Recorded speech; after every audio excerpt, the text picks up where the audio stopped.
ಸಾರ್ವಜನಿಕರಿಗೆ ಒಳ್ಳೇದು ಮಾಡಲಿ, ಯಾರು ನಮ್ದು ಯಾರು ರೈತರದ್ದು ಯಾರು ತಕರಲ್ಲ. ಒಂದು ಸಿಸ್ಟಮೆಟಿಕ್ ಅದಕ್ಕೊಂದು ವೇ ಬೇಕಲ್ಲ.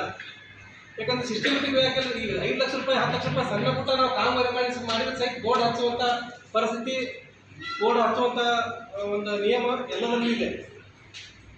ಮತ್ತು ಚಕ್ರಿ ರಸ್ತೆಗೆ ಕಿಲೋಮೀಟರ್ಗೆ ನಾವು 25ರಿಂದ 30 ಲಕ್ಷ ರೂಪಾಯಿ ಡ್ರಾ ಮಾಡ್ತಾರೆ. ತಮಗೆ ಬೇಕಂತಂದ್ರೆ ಹೆಸರು ಮೇಲೆ ಅದರ ಅಮೌಂಟನ್ನು ಡ್ರಾ ಆಗ್ತದೆ. ಮತ್ತು ಚಕ್ರಿ ರಸ್ತೆಗೆ 100 ಕೋಟಿ ರೂಪಾಯಿ ನಾವು ಕೆಲಸ ಮಾಡ್ತಾರೆ, ಗಂಟಾಘೋಷವಾಗಿ ಮಾಡ್ತಾರೆ.